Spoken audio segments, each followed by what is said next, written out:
You know what's crazy about SpaceX? Well, it's being celebrated that they just flew 870 miles into space, which was incredible and amazing, right? But almost 60 years ago, 50 some odd years ago, we were on the moon, which complete with the dune buggy thing and excursion, and they had less computing power than they do today. And the moon is almost 240,000 miles away. So, do you see the issue here? So, is NASA serious? We don't even have a real picture of the globe that they say that we live on, but now we have a telescope that's 1 million miles away from us that can actually see up to 15 billion light years away. Well, this is why I have a problem, and I have a huge problem with that. You can't even give us, again, you cannot give us a real picture of the globe that we live on. NASA has admitted over a few times that you can go to by yourself and go read about it, YouTube, listen about it. They have said multiple times, on multiple occasions, that the globe image that they give you is not real, that they have created this image for you. So, if we can't see the own place that we live on, the globe that they say, how can we see up to 15 billion light years away? No. Have you ever wondered why we haven't been back to the moon in over 50 years? The last time that humans landed on the moon was in 1972 on the Apollo 17 mission. With all of this amazing and super advanced technology being deployed, like Elon Musk and his rockets, it makes you wonder. Go to the moon in a nanosecond. The problem is we don't have the technology to do that anymore. We used to, but we destroyed that technology, and it's a painful process to build it back again. Right.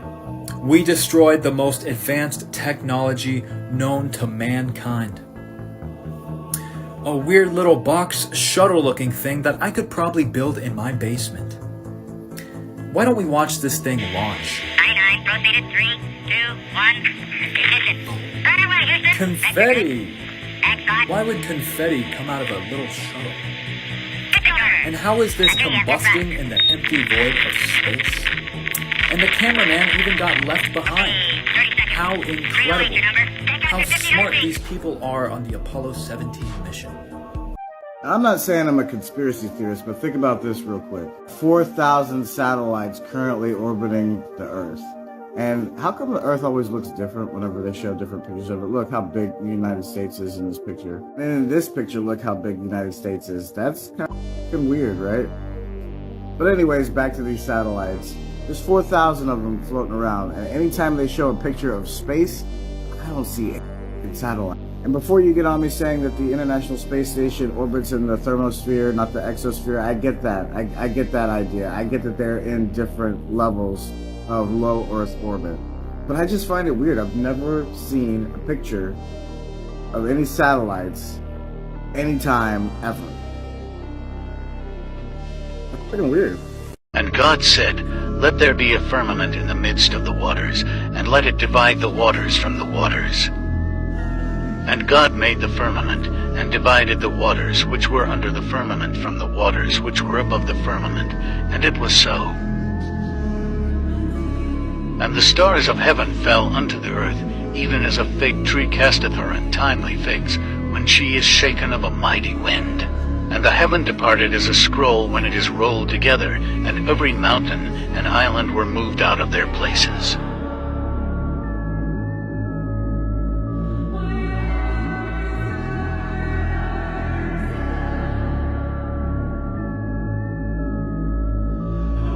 One specific video where Apollo 11 just gets back and they're in a press conference. Look at these guys, their body language, how they're speaking for like an hour and a half. They're depressed, like they're saying a script. They're being very, very calculated and careful about what they're saying. Right, and their facial expressions, especially Armstrong, is just disgusted. What happened? before they supposedly went to the moon, they were excited. They were happy. If you look at, TV footage before that, they were ecstatic. And now they've just been like on the greatest journey a human can potentially take in physical at that time, and they're just depressed. I've been a flat earther for about 5 years now. Why do you believe the earth is flat? Our constellations, they literally circle us. If you put a telescope in one spot, or if you point it at the North Star and just fix it there, the North Star does not move. And our constellations circle us. If we were, this space rock spinning at these astronomical numbers through space, we wouldn't see the same star pattern. Compasses prove flat Earth. We have 2 poles, supposedly, at North Pole and the South Pole. Why don't we ever point south? For me personally, I think it's a spiritual thing. I think they're trying to hide God from us because they have to be able to control us. It's all a mind control thing.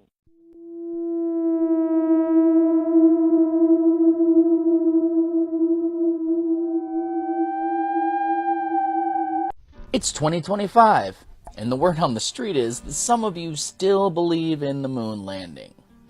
So I figured we should try to remedy that. Here's a few points that may change your mind. Let's watch this guy drive around on this buggy. Isn't that fun? Watch as the thing turns. Why aren't his arms moving if he's steering it? That looks weird. Why is the horizon so close? If the moon is supposedly a quarter of the size of the Earth, which they used to say 1/6 the size, but now's not the time to get into that. If it's only a quarter of the size, why is the horizon that close? Is the horizon only 4 times further than that here on Earth? I don't think so. Looks like a studio to me. Now let's look at this. This dude's supposedly driving around in this buggy on the moon, communicating with Houston. Okay, Houston, we've had a problem here.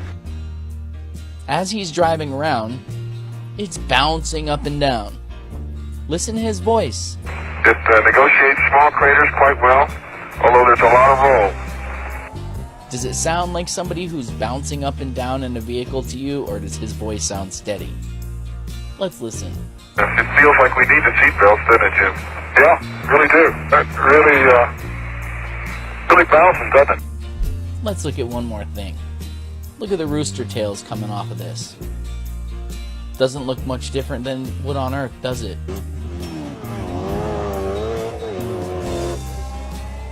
Now let's speed it up and see how it looks.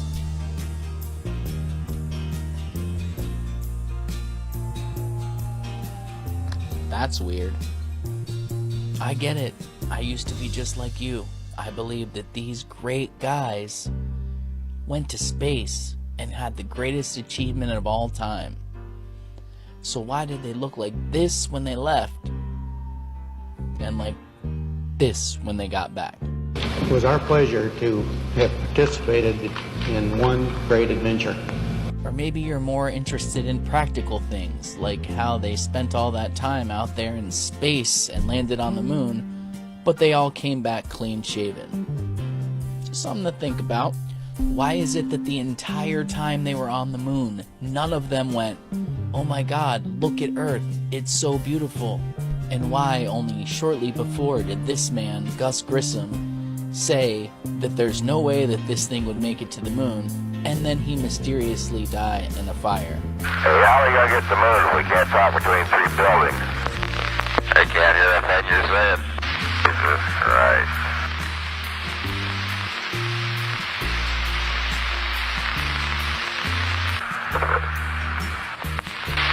Hey! Oh, no fire in the cockpit!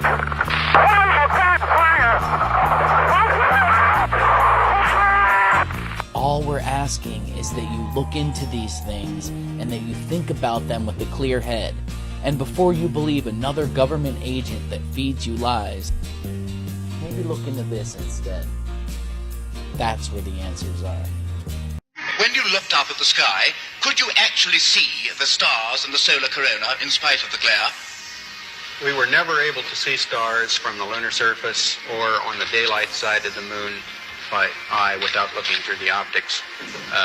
I don't recall during the period of time that we were photographing the solar corona what stars we could see. I don't remember seeing any. I don't remember seeing any. I'm confused. Did NASA not use stars to map the way to the moon, allegedly? The astronaut navigator finds a known star in the wide-angle telescope. Using a fingertip control, he changes the attitude of the spacecraft to bring the star into line. Once he has the star in position in the telescope, he moves the optical sextant. He lines the sextant up with the star and makes a read. Right, okay. So, we have it from the astronauts who were in space, that they couldn't see stars, they don't remember seeing any stars at all.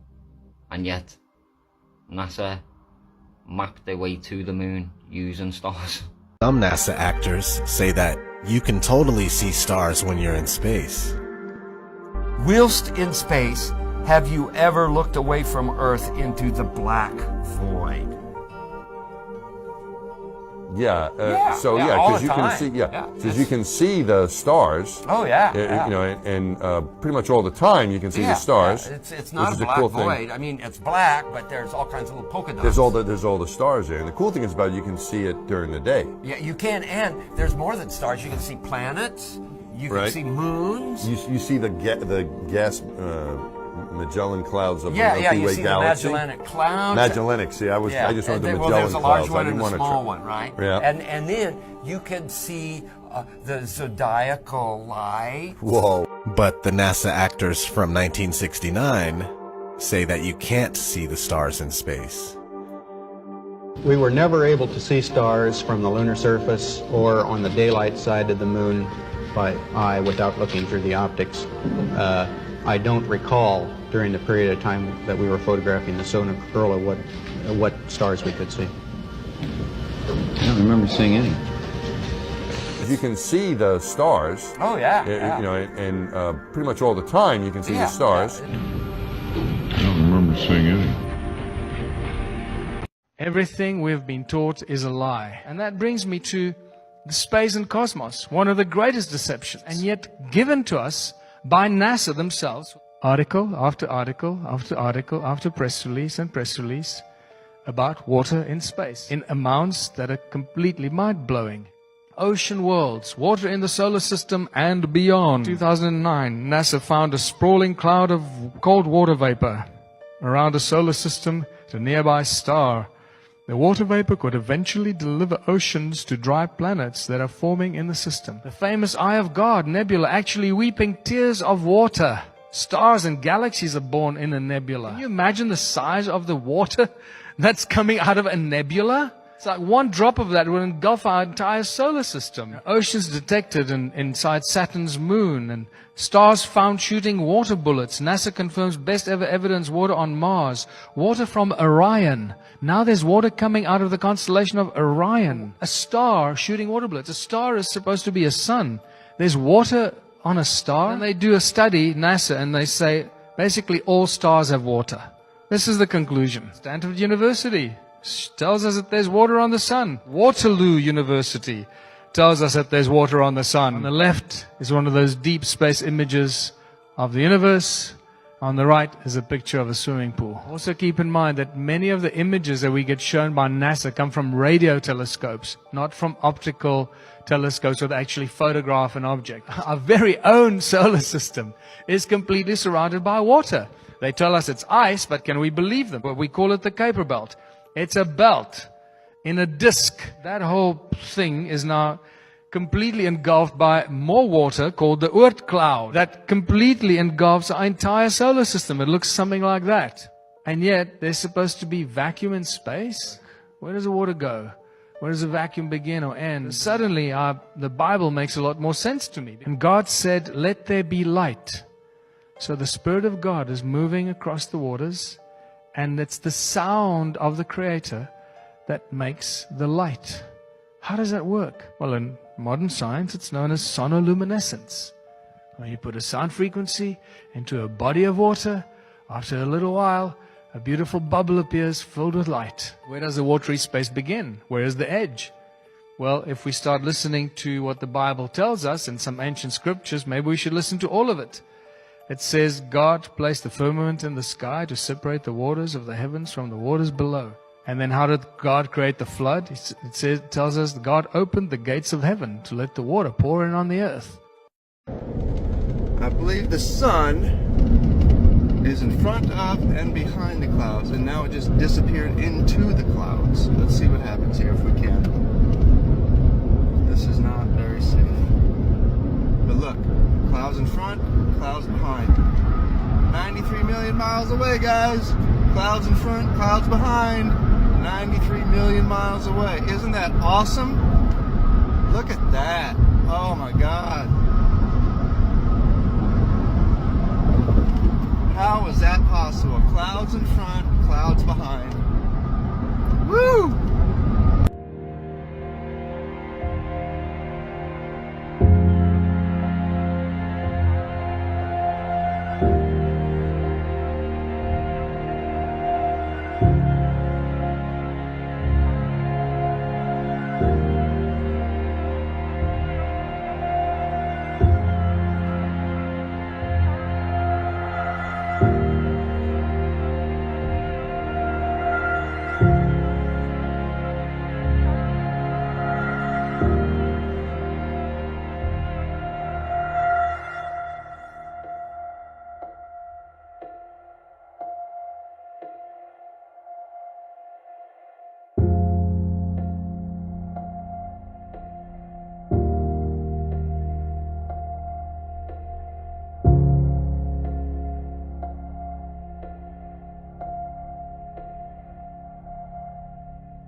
The Flat Earth map dates back over 1,000 years. This map is credited to being created by a Persian astronomer. His name was Al-Biruni, and he lived between 973 AD to 1048 AD.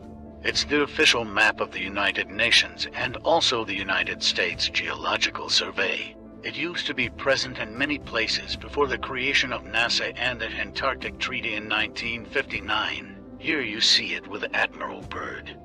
This map has been restored by Dmitry from Russia with suggestions of mine, Eddie Alenkar. Known by my YouTube channel Flat Earth Banjo, I asked Dmitry to include the Bermuda Triangle and Point Nemo, a place deep in the Pacific where NASA buries rockets. Then Robert Tozzi, a professional mapmaker, came along and enhanced the map even more. There are many people now selling this map online, but if you could order it from my online store, I would greatly appreciate it. Visit my online store now and order one of the items. I humbly thank you.